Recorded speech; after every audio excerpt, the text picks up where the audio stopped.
예, 광주에를 전 자주 오는데 강연하러 오기는 참 오랜만에 오는 것 같습니다.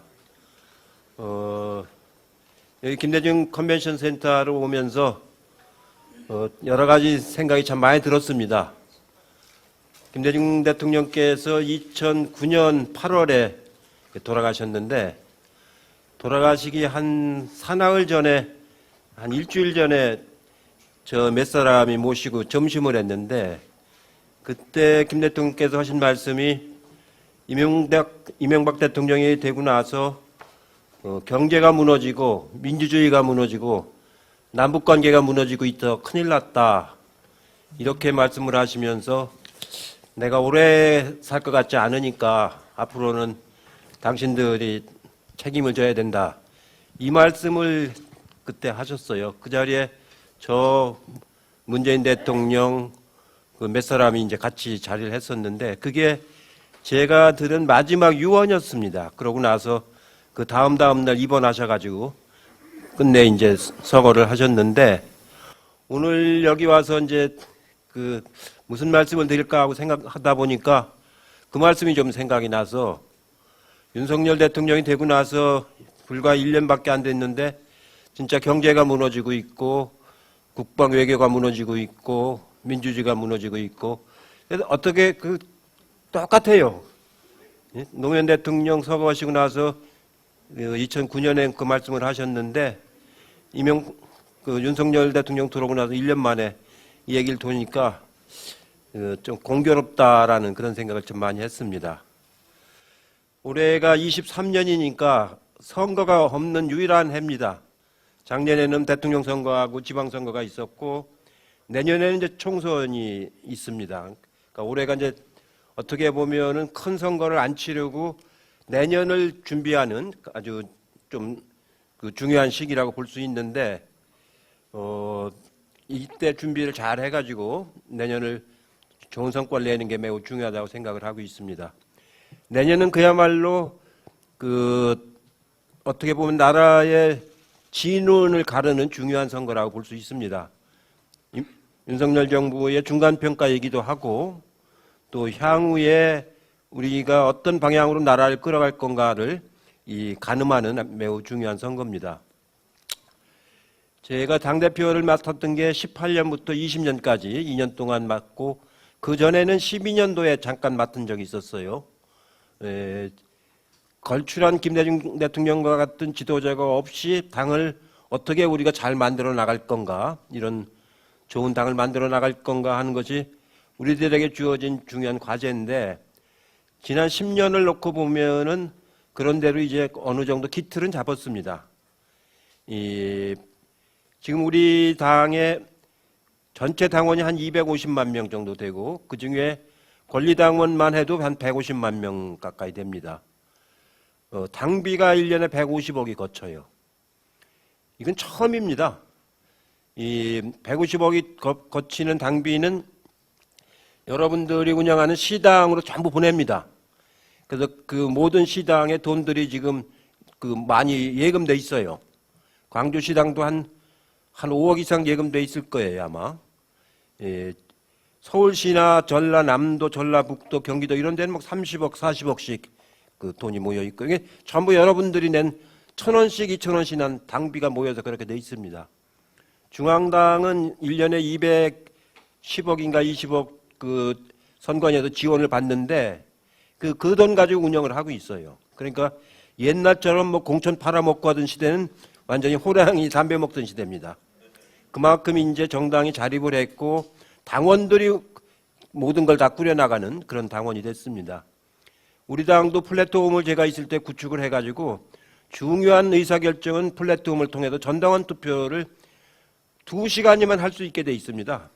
전당원의 의사를 묻는 투표율이 어떤 경우는 75%까지 나오기도 하고 막 그래요. 그런 그 과학화된 체계를 완전히 갖춰져 있었습니다. 제가 당에 1988년에 들어왔는데 그때 당하고 지금하고 생각하면 천양지 차이입니다. 그때는 당직자들이 책상이 없어가지고 책상 하나에 의자가 4개였어요. 그 의자도 못 얻는 사람이 또 서너 명 있었고 그러니까 책상 하나에 사람이 7, 8명 되는데 4명은 의자에 앉고 3명은 서서 어쩡어쩡거리고 그러던 시절이 있었습니다. 그래서 지금은 정말로 아마 전 세계에서 우리 당만큼 체계화된 당은 없을 겁니다. 유럽의 당이 올해는 됐어도 규모는 우리보다 훨씬 작아요. 당원 수가 아마 100만 명 이렇게 가는 데는 없습니다. 바닷물에 소금 염분이 3%만 있어도 바닷물이 안 썩는다고 그러잖아요. 우리 5천만 중에서 3%면 150만 명 아닙니까? 이제 썩을 수가 없는 당이 된 거예요. 우리 당만 있어도 절대로 우리 정치는 이제 안 썩습니다. 우리 당원들이 우리 정치의 소금이 돼버린 거거든요, 이미. 그래서 당은 이제 튼튼하게 자리 잡아 가는데 다만 운영하는 과정 속에서의 더 민주적인 의사결정 이런 부분들은 더 이제 앞으로도 많이 다듬어 나가야 된다고 생각을 해요. 지난 1년을 돌이켜보면은 참 별걸 다 봐요. 그 말밖에 제가 할 말이 없어요. 제가 학생운동 때부터 시작하면 50년 동안 사실상 정치를 했다고 볼 수가 있는데 현실 정치만도 30년 가까이 했는데 이런 꼴은 처음 봅니다. 아니 야당 대표를 더군다나 대통령 선거에서 경선한 사람을 압수수색을 300몇 번을 했지 않습니까? 어느 나라에서 그런 일이 있었습니까? 우리나라밖에 없어요. 조국 장관 때 맞들리더니 의뢰 그렇게 해도 되는 줄 알아요. 한 사람 압수수색을 300번 이상 330번 하는 사례가 어디가 있습니까? 몇 년에 걸쳐서. 아무리 뒤져도 안 나오잖아요. 없으니까 안 나오는 거예요.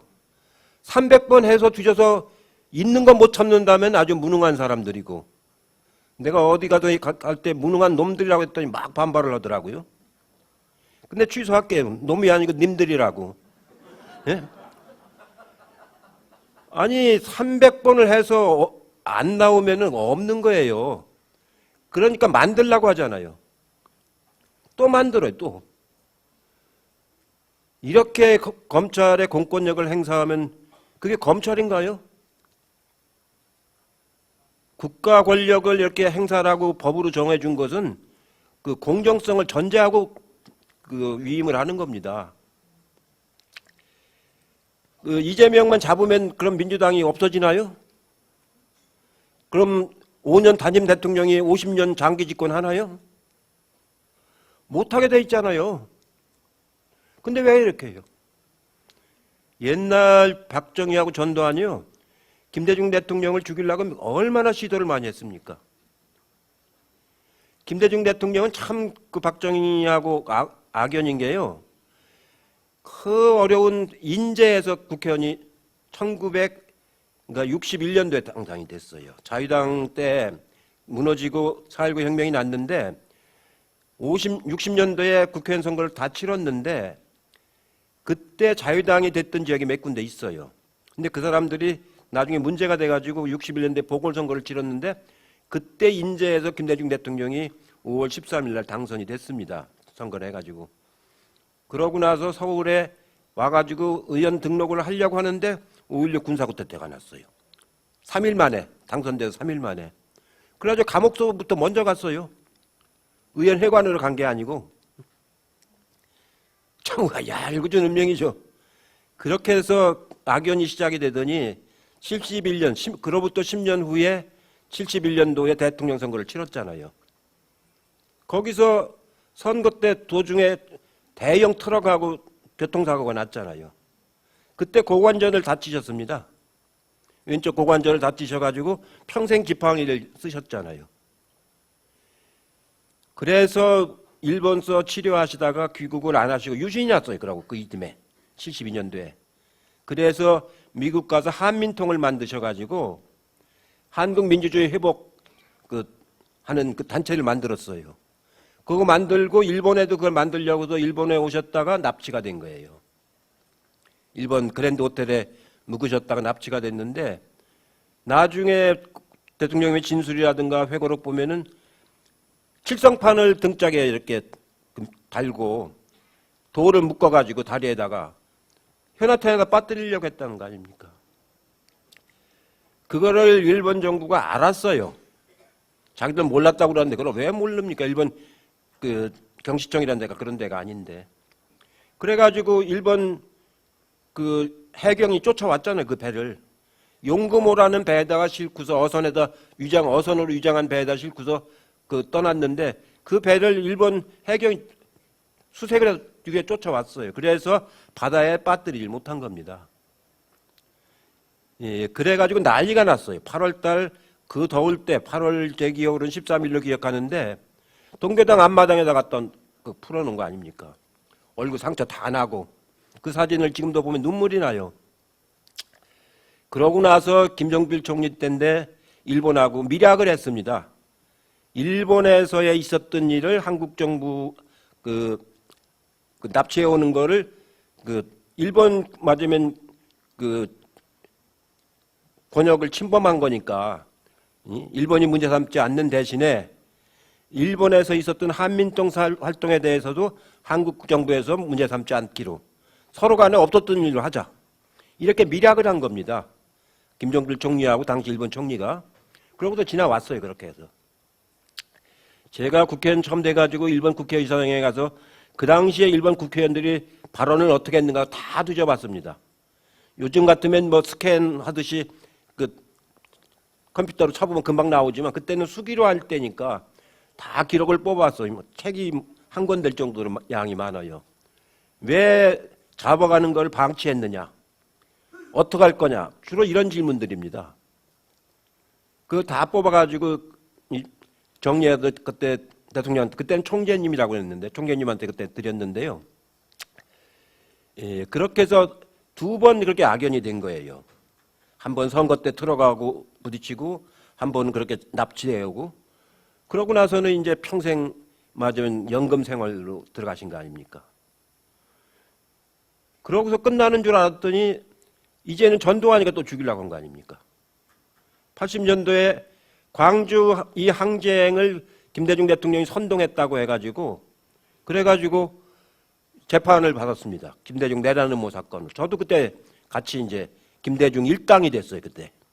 제가 알지도 못하는 사람인데 김대중 일당이 돼가지고 같이 재판을 받았습니다.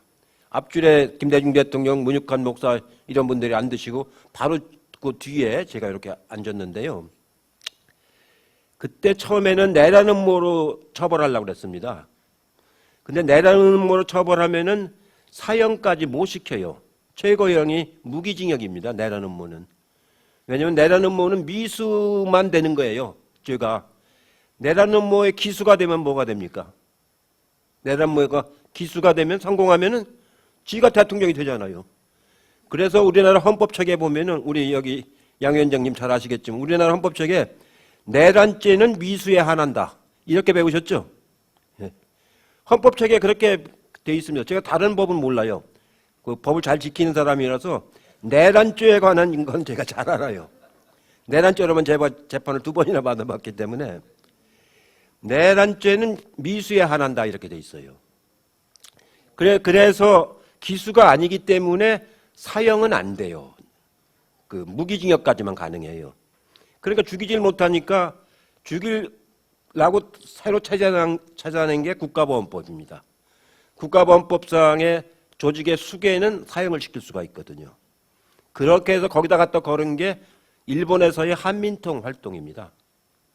그건 아까 말씀드린 것처럼 밀약에 의해서 서로 문제 삼지 않기로 했었는데 이걸 문제 삼아가지고 갑자기 기소 단계에서 수사 단계에서는 김대중 대통령한테 그거에 관해서 조사를 안 하다가 기소 직전에 딱 그걸 집어넣은 거예요. 그래가지고 김 대통령이 깜짝 놀란 거예요. 내란죄로만 수사하더니 왜 기소를 국가보안법으로 하느냐. 그것도 한민통으로. 그래가지고 재판을 받는데 가짜 증인을 이제 내세워가지고 허위 증언을 막 시킨 거예요. 법정에서. 뭐 기자들도 그때는 제대로 못 들어갈 때니까 뭐 쓰지도 못하게 할 때고. 우리들만인데 하도 우리가 듣다 못 들어가지고 피고인석에 있던 문육한 목사, 뭐 고은시인, 저 뭐 이런 사람들이 막 들고 일어났어요. 저놈 새끼 가짜 증언이라고.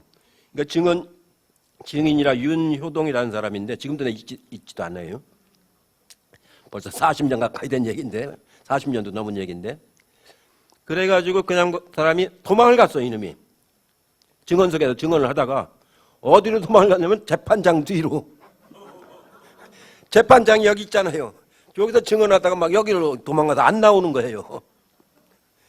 그래가지고 막 재판장은 수라장이 되고 막 그렇게 싸웠던 적이 있었는데, 그렇게 해서 사형을 시켰습니다.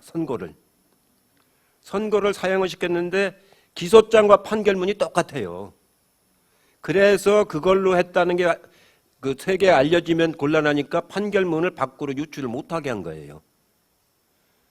우리한테 판결문을 안 줬어요. 나중에 교도소 가니까 그때도 판결문을 줬는데, 그 중에 한 부가 우리 조성우라는 분인데, 그분이 슬그머니 다른 책하고 섞어서 내보내버렸어요. 그게 모르고 나갔어요. 그게 일본으로 넘어갔습니다. 그 판결문이 넘어가가지고 일본 속에 터져버린 거예요. 제가 운동 갔다 와보니까 내 판결문을 이놈들이 가져가 버렸어요. 그냥. 그러니까 우리 판결문 전부 지들이 다시 회수를 해버렸어요. 그래 아무도 안 나갔어요. 근데 유일하게 한 부가 나가서 그래서 일본에서 노출이 돼가지고 폭로가 돼가지고 그 처벌하지 않기로 한 걸 문제를 삼은 겁니다. 제가 왜 이 말씀을 드리냐면, 윤석열 대통령이 얼마 전에 일본 가가지고 김대중 오부치 선언을 뭐 존중하자 뭐 이런 소리 하잖아요. 그런 말할 언감생지 자격이 없는 사람이에요. 그 사람은. 김대중 대통령은 이렇게 했기 때문에 이분이 대통령이 되셨잖아요. 그래가지고 98년도에 대통령이 돼가셔가지고 일본에 가니까 일본은 굉장히 부담스러운 거예요. 이분을 한민통권으로 사형까지 시켰는데 그건 일본하고 협약도 무시한 거 아닙니까? 또 일본은 자기 나라에서 우리나라 정보원들이 가서 붙잡아 오는데 방치한 거 아닙니까? 그러니까 크게 문제가 되는 거예요, 이게. 근데 김대중 대통령이 아무 말씀을 안 하신 거예요. 다만 간접적으로 한일 관계를 풀자. 나한테 사과하는 것보다는 우리 국민들한테 사과하는 게 더 중요하다. 일제 강제 합병을 사과하는 게 더 중요하다. 맞으면 그걸 사과하면은 내에 관한 거는 내가 양해할 수도 있다. 그런 암시를 주신 거예요. 가시기 전에 국무위원단으로 전역을 한번 했는데 제가 그때 한번 여쭤봤어요. 납치 문제 어떻게 하실 겁니까? 했더니 저보고 이 장관 그런 얘기는 나한테 그냥 맡겨. 공론하는 게 아니야. 그래서 더 이상 얘기를 안 했어요. 근데 나중에 다녀온 사람들한테 물어보니까 오부치가 그걸 아는 거예요. 그래서 역사적으로 반성하는 거는 맞아요. 합병에 관한 반성이고 마음으로부터의 사과라고 하는 거는 김대중 대통령에 대한 사과다. 이렇게 해석을 해야 된다. 그 후로 그 말씀을 한 번도 안 하셨습니다. 제가 그걸 보고서 참 대인은 대인이다. 그렇게 수장당할 뻗은 헌짓을 그렇게 용서할 수 있는 대인이라는 게 누가 있습니까? 근데 뭐라고요? 오부치 D-Day 선언을 따르자? 그걸 할 만한 자격 있는 사람이 그런 소리를 해야지. 일본 사람들이 보기에는 참 웃긴다고 할 거예요. 네가 뭔데 그런 얘기를. 깜냥이 안 된다는 거예요. 그런 거 보고는. 그러고 나서 전두환이 이렇게 죽이려고 하던 걸 살아나셨잖아요. 지금 이재명을 저렇게 아마 옛날 같으면은 죽였을 거예요. 어떤 형식으로든지. 근데 지금은 대명천지가 돼서 죽일 수는 없으니까 계속 압수수색을 해가지고 주변 사람을 계속 뒤져가지고 맞으면 미안하게 만들어서 스스로 무너지게 만든 그런 전략 아닙니까? 조국 장관도 마찬가지 아닙니까? 근데 조국 그 장관도 그렇고 딸도 그렇고 참 잘 견뎌요. 근데 이재명은 그보다 더 심하지 않습니까, 지금? 저는요, 그 이재명 대표를 전에는 잘 몰랐어요. 경기도 지사 되고 나서부터 좀 이제 알기 시작했는데, 지금 몇 년 지나는 과정 속에서 이렇게 보니까, 이거 보통 사람이 아니구나. 제가 어디 가서 간섭할 때 당금질을 당한다고 제가 말씀드렸는데, 좋은 명검을 만들려면 많이 당금질을 하지 않습니까? 불에 달구고 또 물에 식히고 두들기고 이걸 계속해서 반복을 해야 좋은 명검이 나오는 거거든요. 김대중 대통령도 그런 고난을 겪으면서 이렇게 국가 지도자가 됐지 않습니까? 김대중 대통령은 솔직히 말씀드려서 저한테는 큰 정치적 스승인데 사람 차원은 아니에요.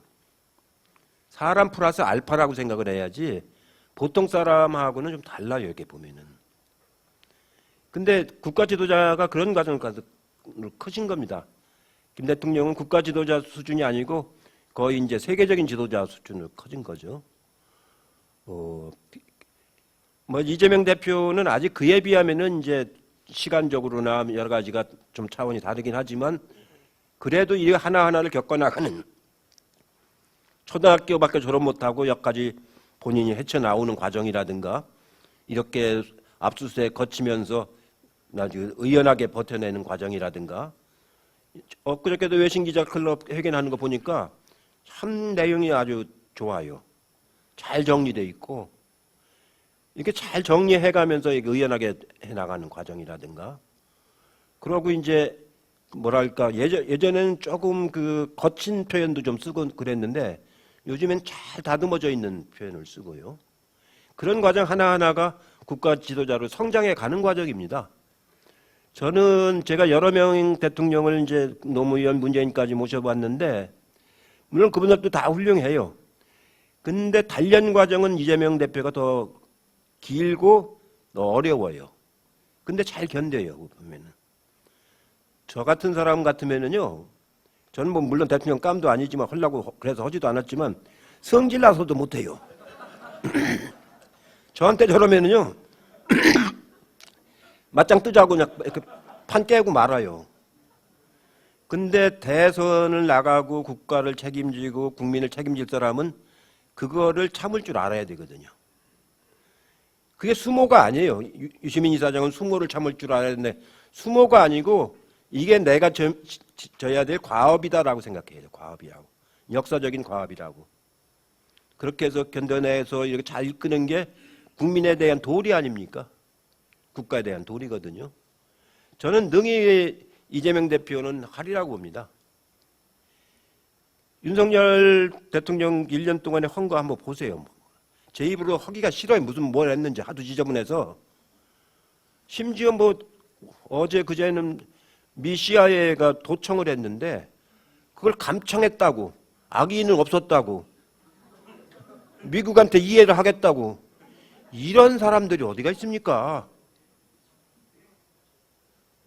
아니 감청이라는 건요 법원이 영장에 발부받아서 하든가 아니면 본인이 동의할 때 중요한 사안이 있으니까 녹음을 좀 해둬야 되겠다 할 때 하는 거지. 우리 법원이 언제 미 CIA한테 영장 발부해 줬어요?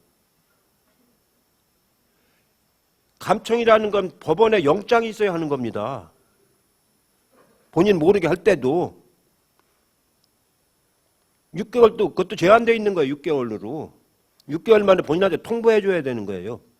제가 다른 법은 몰라도요. 그런 법은 잘 알아요. 그걸 비호할 걸 비호를 해야죠.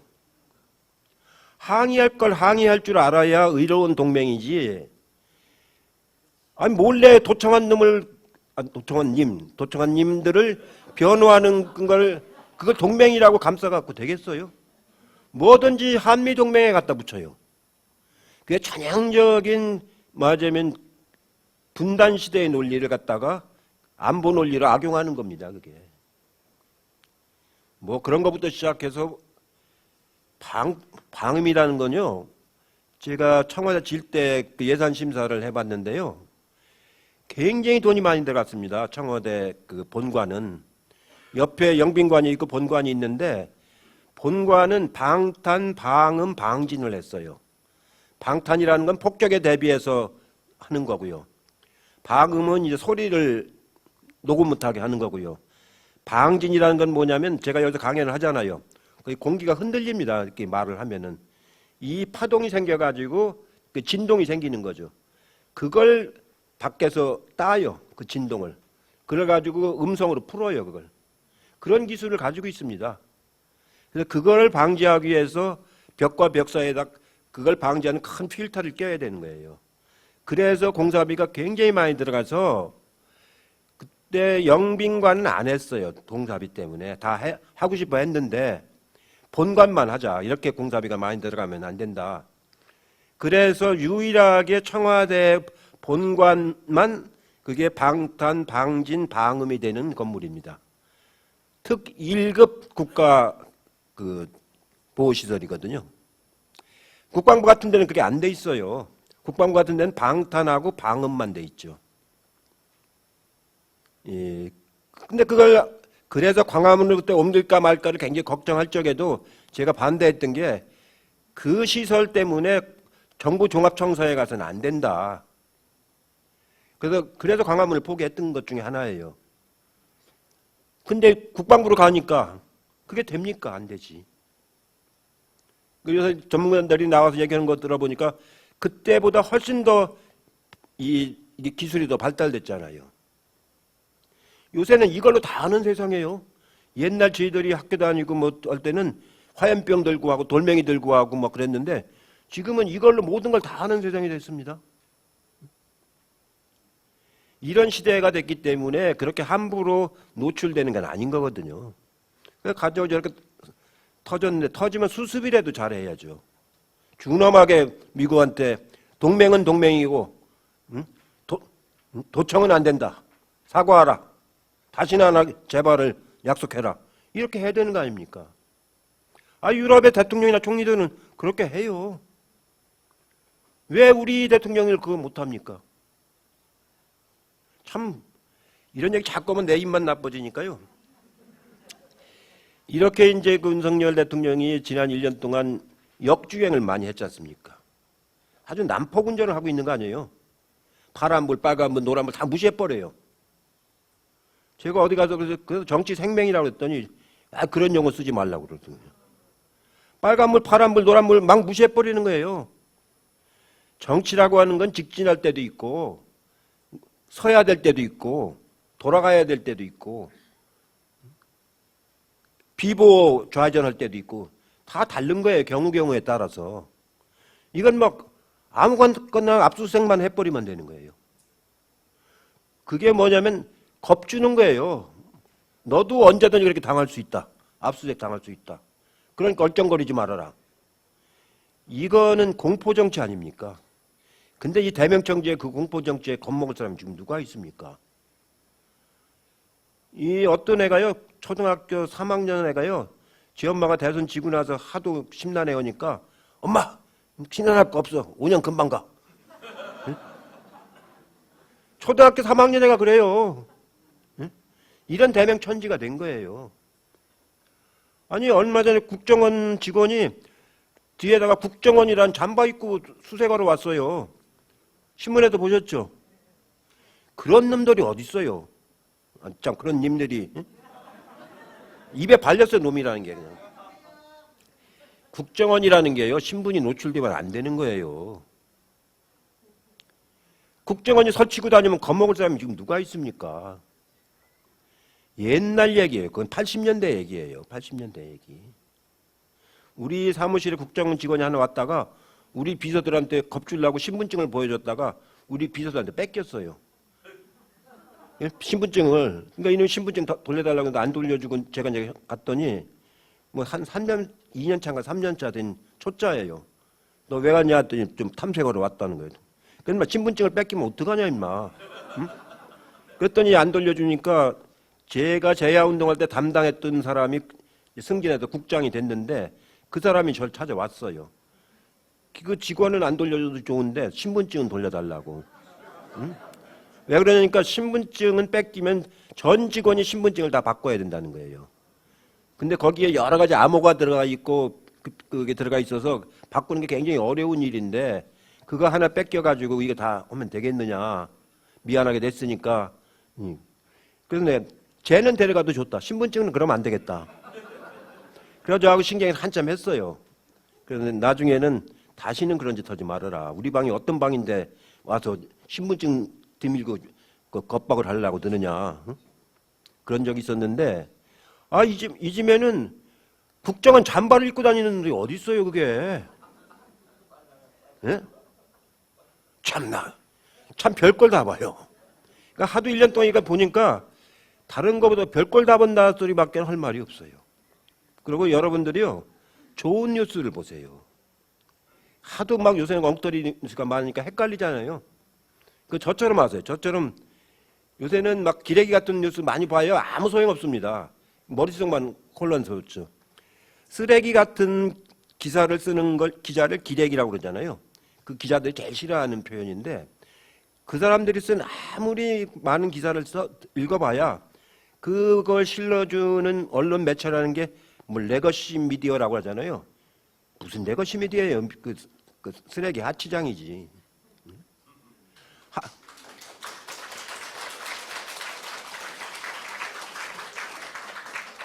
걸핏해서 영어로 갖다 쓰면 그럴싸하게 보니까 레거시 미디어라고요. 레거시란 말은 그런 데 쓰는 말이 아니에요. 레거시라는 것은 좋은 유산을 물려받을 때 기성 언론이라고 하는 거죠. 근데 우리 언론 중에 그런 기성 언론 없습니다, 이제. 그런 언론에 보다 보니까 자꾸 헷갈려가지고 그 이상한 표를 찍게 되는 거예요. 그렇게 하지 말고 옛날에는 우리 쪽 매체가 없었잖아요. 그러니까 그 매체에만 따라다녔는데 지금은 안 그렇고 우리 쪽이 독립운동처럼 하는 맞으면 독립영화 찍듯이 하는 매체가 얼마나 많습니까? 아침부터 김어준의 공장은 김어준 뉴스 공장 겸손은 어렵다? 하나도 안 어려운 사람이 그런 소리 하는데 그런 거부터요 쭉 이어집니다. 내가 지난번 어디 가서 몇 개만 얘기했더니 왜 우리 건 언급 안 해주느냐고 막 그래가지고 제가 혼났는데요. 여러 개 뭐 수십 개가 되니까 다 할 수가 없어요. 그걸로 강연 다 가요. 그 이름만 걸어도 강연 시간 다 잡아먹어서 나중에 제가 어디다가 글을 올릴게요. 볼만한 것들을.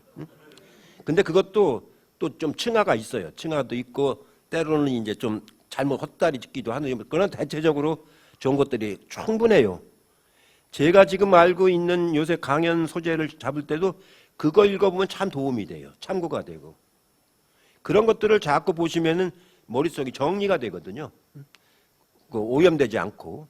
그렇게 해가지고 좋은 음식 먹고, 좋은 소리 듣고, 좋은 친구 만나고, 그게 행복한 거 아니에요.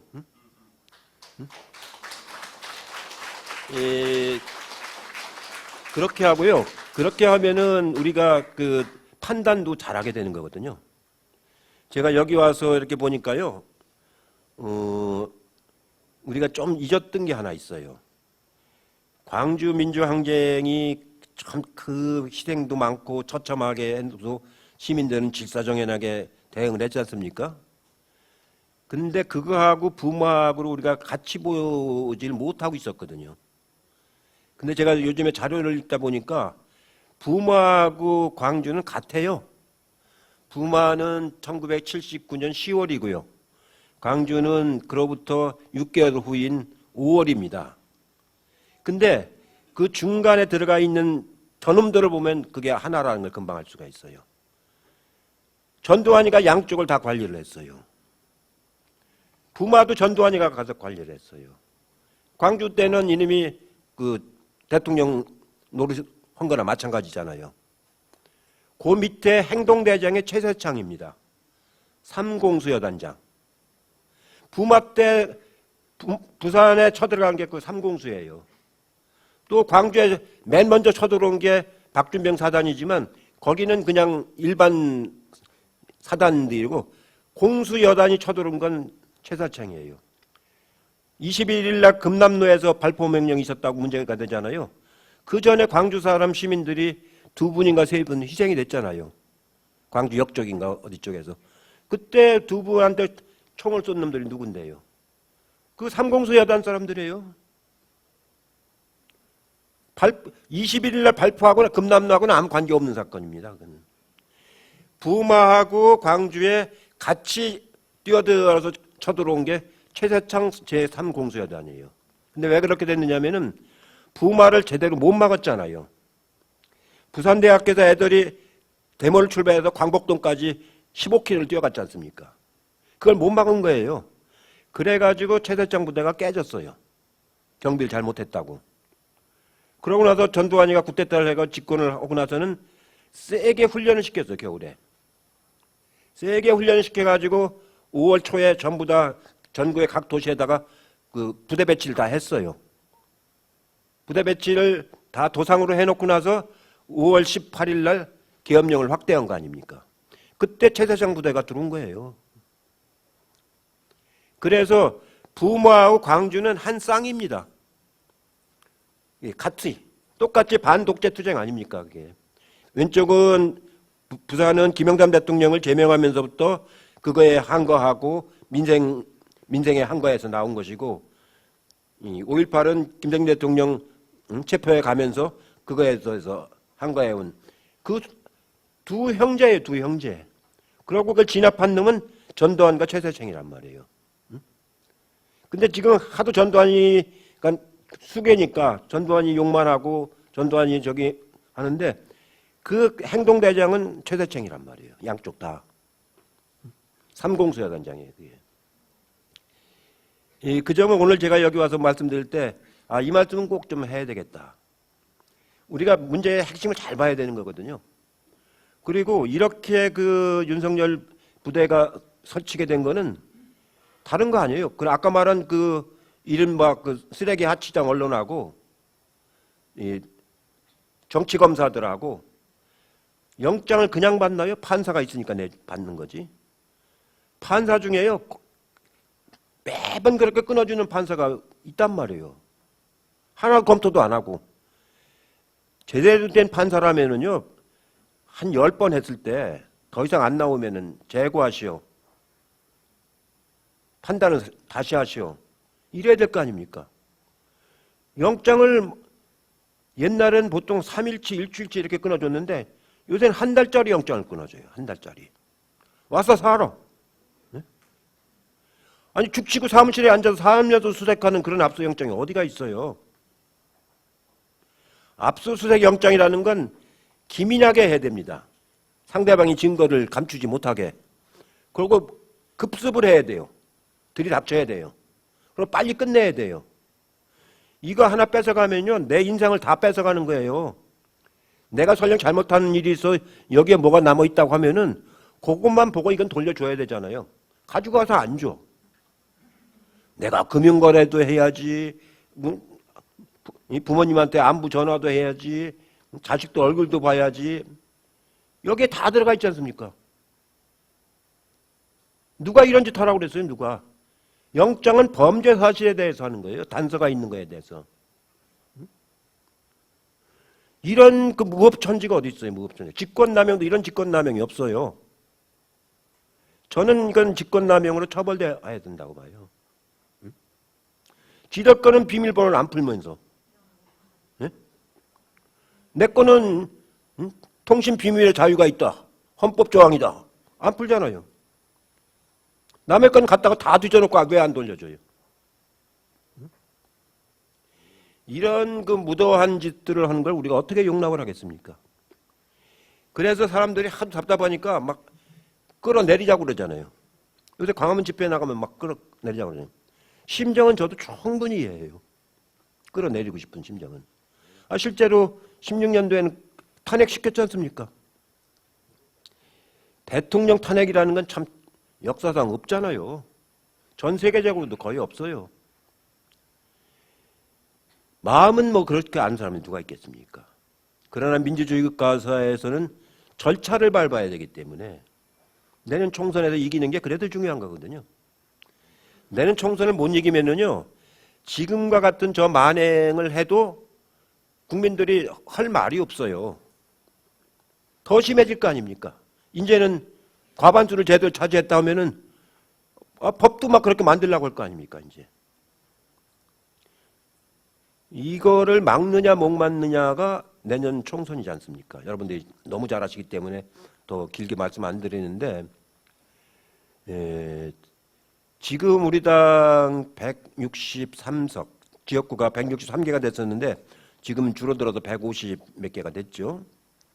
그 당시에 180석 했는데, 그때 제가 당대표 하면서 작심하고 그 당을 만든 겁니다. 그게.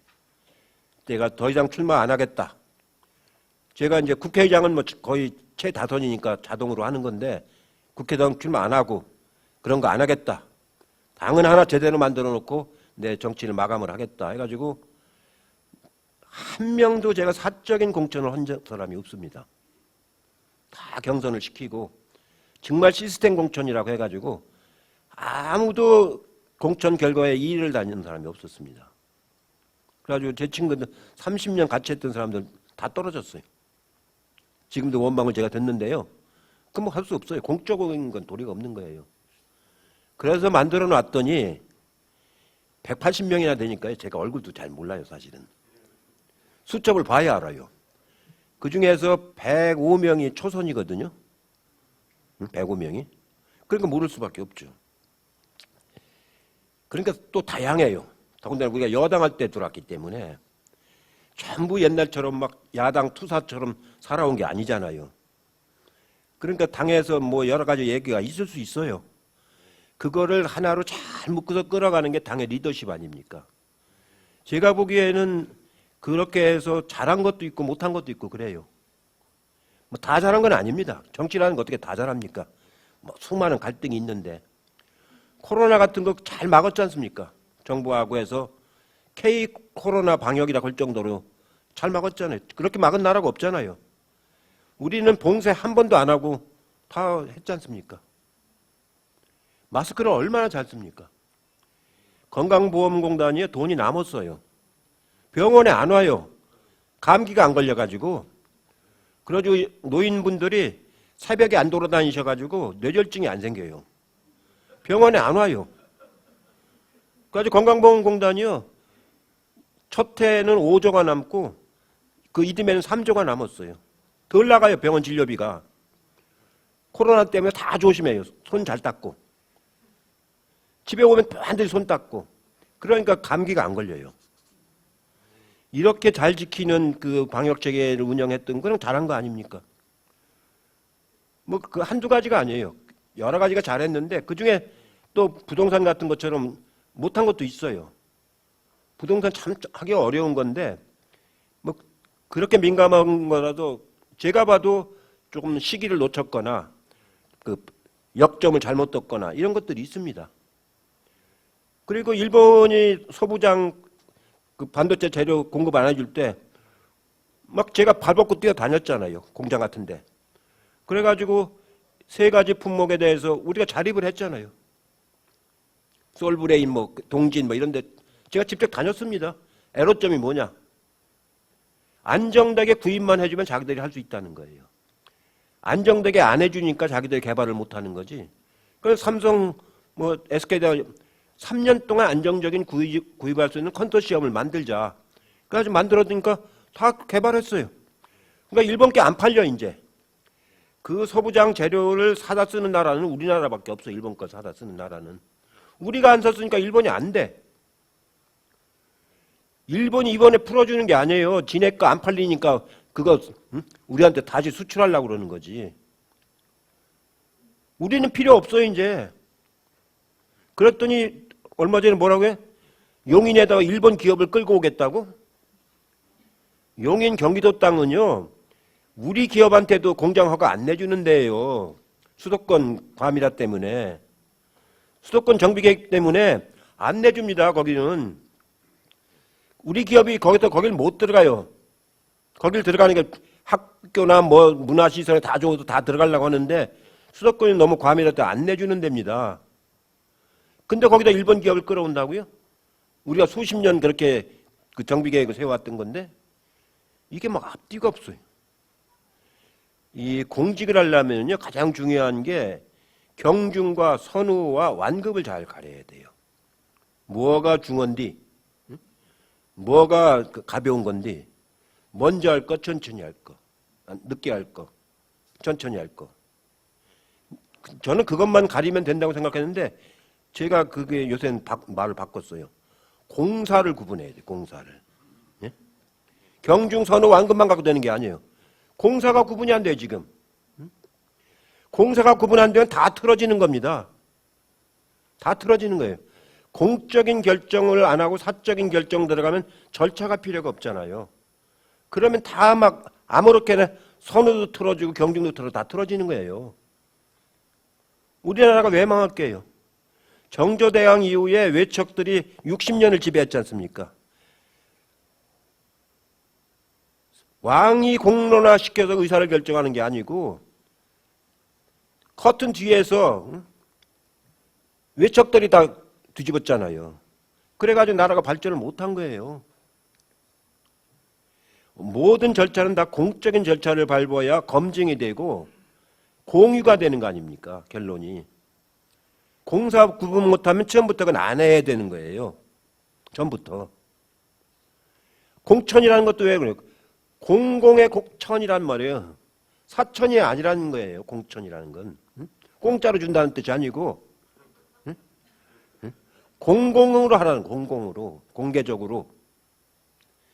이런 그 1년 동안에 이렇게 막 뒤죽박죽으로 질서 없이 이렇게 해보니까 그게 막 얽혀가지고 나중에는 뭐가 뭔지 몰라. 요새 유튜브나 사진에 많이 나오잖아요. 청와대 사진에 웬 막 패션쇼가 그렇게 막 많이 사진이 걸려요. 순천만에 와서 쪘는데 순천만 정원은 안 나오고,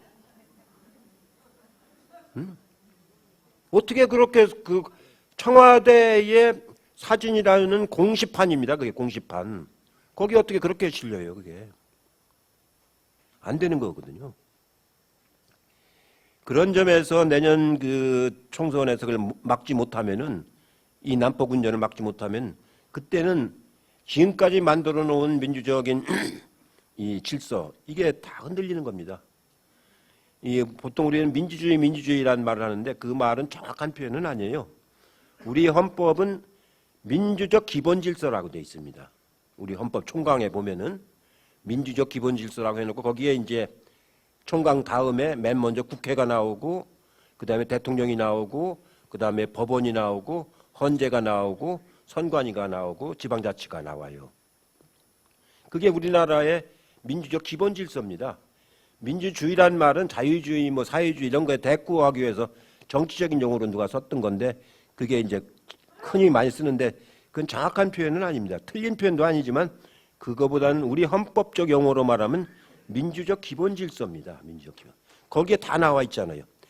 국회를 맨 앞에 둔 게 뭐냐면 국민이 중요하기 때문에 그런 거예요. 선출된 권력은 국민밖에 없지 않습니까? 그 다음에 대통령하고. 법원은 선출된 권력이 아니잖아요. 그러니까 법원이 그래도 국회 다음에 나오는 거예요. 국회, 그 다음에 대통령, 법원 이 순서로 나오지 않습니까? 그렇게 국민의 선거를 하는 총선이 그런 점에서 굉장히 중요한 겁니다. 그게 72년 유신 때부터 87년 6월 항쟁 때까지 국회가 없었잖아요. 유신 국회는 국회가 아니잖아요. 그러다가 87년 6월 항쟁으로 국회가 상권 분립이 다시 회복이 돼가지고 여기까지 왔지 않습니까? 이 질서를 다시 무너뜨리는 거예요. 지금. 검사가 만능이라고 하는 걸 누가 그랬어요? 헌재에서 아니라고 여러 번 얘기했지 않습니까? 그걸 직권남용이라고, 직권 조정인가요? 직권 분쟁인가요? 그 신청까지 하는 놈이 어디 있어요? 하는 님이. 아니, 그거 아니라고 헌재가 그렇게 판례를 많이 만들었는데 또 신청을 해. 그러니까 아니라고 하잖아요.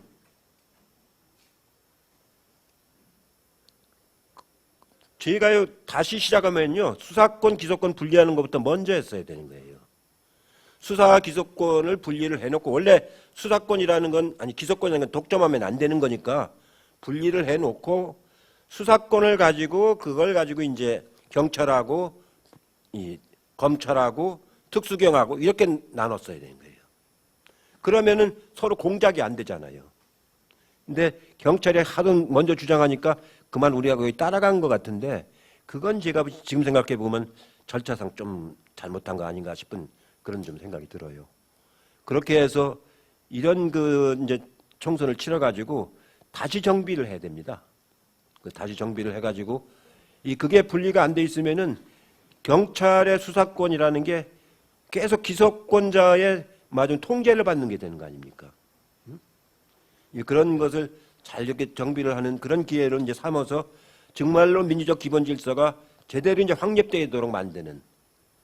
그 대통령이 당선되는 것보다 그 2004년도, 24년도에 그 만드는 일을 제대로 해놔야 그래야 2007년 대선에서 이기는 겁니다.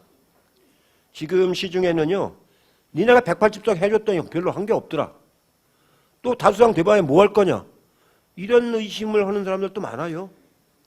저한테 그렇게 질문하는 사람도 있어요. 그건 우리가 반성해야 돼요. 180석 줬을 때 다 못한 건 아니지만 중요한 걸 못한 것들이 많잖아요. 그러니까 준들 무슨 소용이 있냐 이렇게 얘기하는 거예요.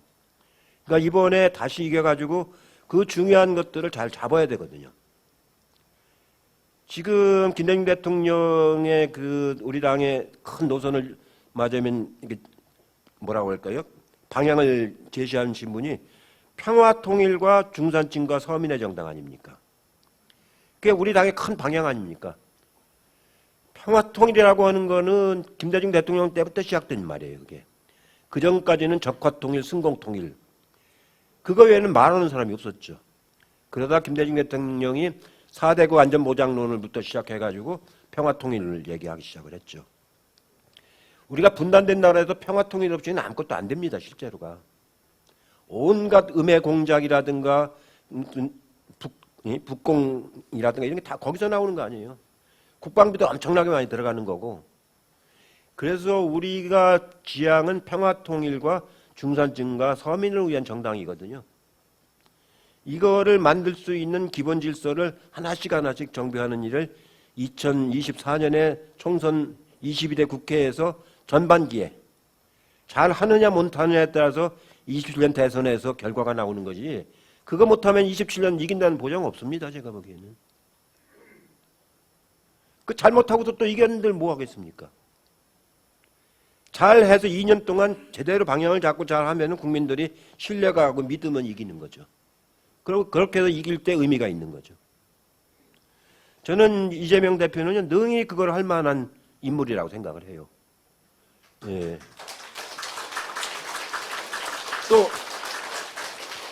또 본인도 그렇게 해야지. 본인도 그렇게 해야지. 그냥 둥둥 떠다니면서 든들고 뭐 하겠습니까? 다지고 하면서 이겨야 하는 거죠. 저는 이제 뭐 현역 정치에서 은퇴는 했지만 뭐 별 힘도 없지만 이번 한 번만 더 이재명 대표가 총선에서 이기고 또 2년 동안 아주 민족 기본 질서를 잘 다지고 그렇게 해서 평가를 받고 그 힘으로 27년 대통령 선거에서 당선이 돼가지고 평화통일까지 가는, 평화통일은 아니더라도 평화공존까지 가는. 그러면은 아이고 막 한미동맹에 그렇게 의존할 필요는 없잖아요. 남북관계가 나쁘니까 한미동맹이 중요한 거지. 남북관계가 잘 되면 의존도가 낮을 수밖에 없지 않습니까? 일본이가 뭐가 필요해요? 아이고 엊그저께 외교 청소에 뭐 독도는 뭐 우리가 불법적으로 지배했다고요? 둘 중에 하나는 미친놈 아니에요? 네?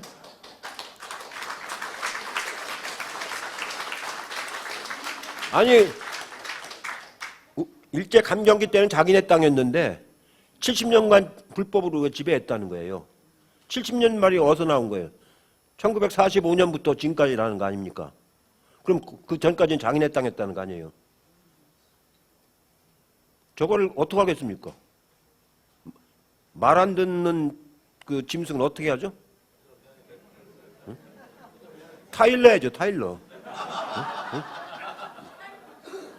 하여튼 그런 각오로 광주에서는 뭐 원체적인 정치의식이 높고 그렇기 때문에 저희가 더 긴 말씀을 안 드립니다만 이런 그 쓰레기 언론에 흔들리지 말고 거기 가다 아무리 찾아봐요.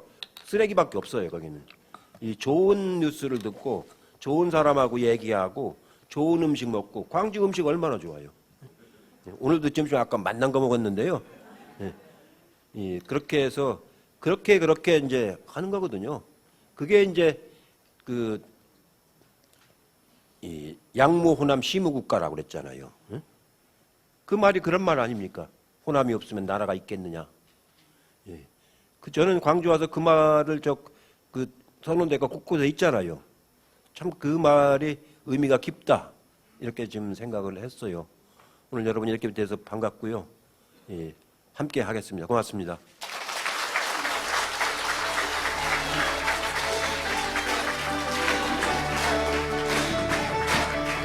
네, 귀한 강의 감사합니다. 네, 3%의 소금이 바다를 썩지 않게 합니다.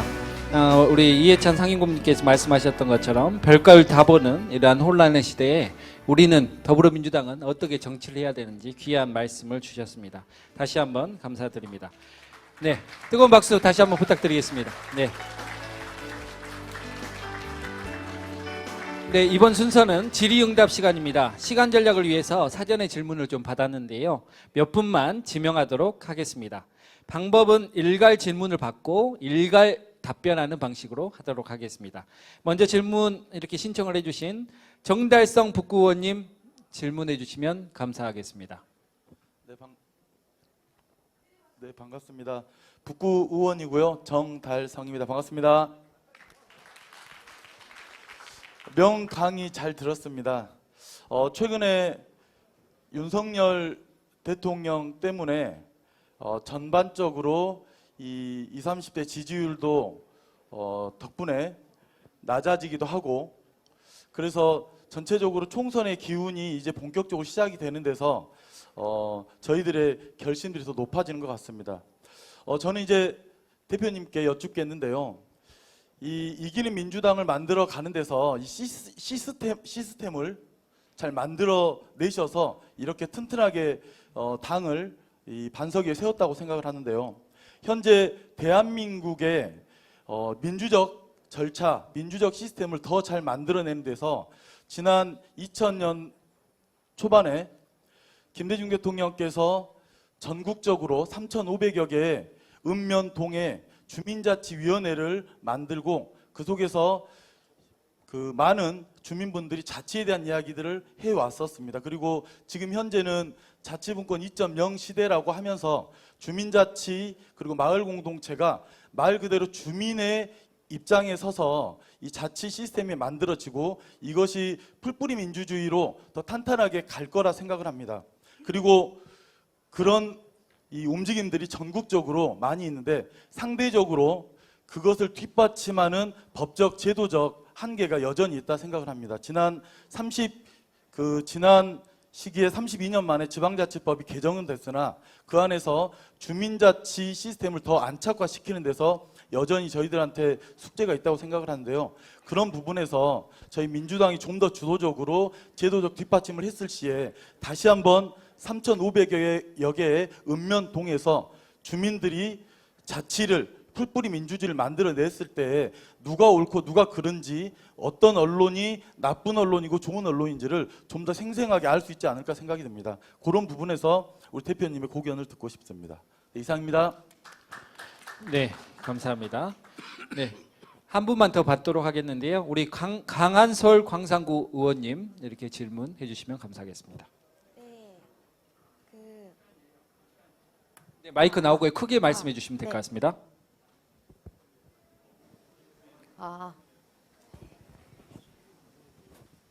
네, 요즘 대한민국이 정말 괜찮지 않은 것 같은데요. 대한민국뿐만 아니라 우리 민주당에도 개혁과 성찰과 변화가 필요하다는 건 모두가 공감하고 있는 것 같습니다.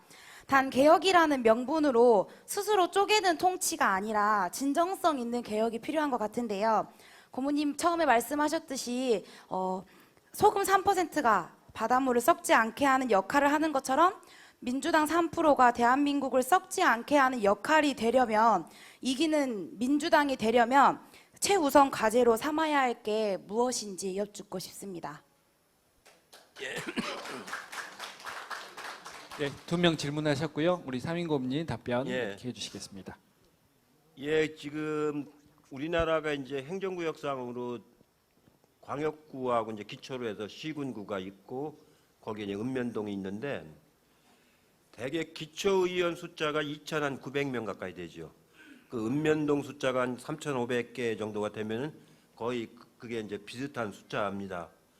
예, 그 단위. 근데 그건 행정구역상의 단위인 거고 실제로 불악화돼 있거나 생활권 생활권으로 하면은 그게 공동체가 돼 갖고 이제 이루어지는 건데 그 공동체 단위에서 이루어지는 자치 주민자치가 또 훨씬 더 중요한 거거든요. 근데 행정구역을 고치려는 것이 굉장히 어렵습니다. 이해관계들이 있고 복잡하니까 되게 안 고쳐지고 그대로 하다 보니까 서로 어긋나는 데가 좀 있고 그렇죠. 이 실제로 주민자치를 옛날 같으면은 이제 모여서 얘기들을 하고 하는 것이 당연하고 또 그렇게 하는 것도 훨씬 의미가 있는데 요즘에는 전부 다 이 아까 이거 뭐 시대가 바뀌어가지고 지금 다 이걸로 하잖아요. 모든 이제 정보도 이걸로 공유하고 공지도 다 이걸로 연락하고 다 하지 않습니까? 뭐 축의금도 이걸로 보내고 심지어 조의금도 이걸로 보내고 막 그럴 정도니까 이렇게 이제 생활 미디어도 바뀌고 공간도 바뀌고 자꾸 바뀌어가는 거거든요. 그러니까 그 미국에는 무브온이라는 그 플랫폼이 있는데 주로 이제 민주당 사람들이 그걸 많이 쓰는데요. 옛날에는 부부가 시작했던 거예요. 근데 지금은 굉장히 규모가 커져서 전 세계적인 플랫폼이 됐는데 거기에 들어가면 지금 말씀하신 주제별 이런 주민자치 프로그램들이 많이 있어요. 그 지역에서만 관심을 갖는 게 아니고 가령 학교에 초등학교에 안전 그 통학로 이거 확보를 어떻게 하자 이런 거 갖고 막 거기서 얘기를 합니다. 그래가지고 결론이 내면은 그거 갖고 돈을 모아가지고 페인트 바르고 이렇게 하고 또 모니터를 해요. 한 달 모니터 해보니까 몇 명이 사고가 줄었다. 이렇게 해서 그 결과를 또 이렇게 알리를 주고 이렇게 해서는 이런 그 SNS나 플랫폼을 통하는 그런 공동체 활동도 많이 하거든요. 거기 가보면 셀이라고 해가지고 방이 토론방이 쭉 자꾸 늘어납니다. 토론방이. 이건 무한정으로 막 늘어나는 거 아닙니까? 이렇게 이제 지역 공동체의 지역성도 있지만 이 주제별로 이렇게도 하기도 하고 이렇게 하는 그런 소통 공간이 앞으로도 굉장히 확대돼 가는데요. 법적으로 이제 제도적으로 이거 어떻게 할 거냐 하는 것도 굉장히 중요한 일인데 기본적으로 그거를 이런 것들은 법만 갖고 되는 건 아니고 생활 속에서 만들어진 형성되는 거거든요. 그래서 그런 부분들을 자꾸 이렇게 시민사회 속에서 토론을 만들어주는 분위기, 환경을 여건해주는 그런 역할들을 이제 국가가 해주도록 그런 게 중요한데 제가 세종시에서 해보니까요. 복컴을 그 면 단위다 만들어요. 거기에 이제 다 들어옵니다. 복합 커뮤니티 센터라고 해가지고 거기에 면, 동, 행정 기능도 들어오고 보건 기능도 들어오고 그 스포츠 기능도 들어오고 문화 기능도 들어오고 뭐 다들 모든 사람이 쓰는 거기만 가면은 하루 종일 안 나와도 돼요. 거기서 밥도 먹고 영화도 보고 책도 보고 치료도 받고 뭐 세금도 내고 서류도 띄고 그걸 뭐 복컴이라고 그러는데 세종시 참 만들 적에 그거를 잘 만들었어요. 그 다른 데는 없을 정도 잘 만들었더니 너무 단위가 적으면 안 돌아가는데 그걸 이제 큰 면이나 이런 데는 2개, 3개로 만들고 작은 면에는 하나로 만들고 거기에 오면은 다 나오면은 동네에서 각자 난방을 안 해도 되니까 난방비가 적게 들어가요. 동네 전체로 보면은 전기요금도 적게 들어가요. 여름에 냉방비도 적게 들어가요. 거기 오면 공동으로 하니까 집에서 따로 에어컨 안 켜도 되니까요. 이렇게 하는 그런 생활 공동체를 이제 하는데 뭐 규모가 뭐 일정하진 않지만 그런 것도 좀 같이 이렇게 논의하는 겁니다. 그러시고 그 개혁 변화의 그 이제 당의 과제를 말씀하셨는데 이 당이라고 하는 건 많은 사람들 모여서 하는 거기 때문에 우선순위가 굉장히 중요해요. 우선순위 없이 막 갈팡질팡하면은 나 서로 상충되기도 하고 그렇거든요. 경중도 중요하지만 선호도 굉장히 중요한 거예요. 지금부터 1년은 그럼 뭐가 중요하냐? 경중으로 하냐면 지금부터 제일 역점을 두는 건 총선 준비예요. 총선 준비고 그 다음에 선으로 말하면 지금부터는 이제 조직 정비하는 거 아닙니까? 조직 정비하는 거고 이 지역에서는 조직을 정비하는 거고 홍보를 준비하는 거고 중앙당은 공천 준비를 해야 되는 거예요. 시스템 공천을 제대로 해야 되는 거예요.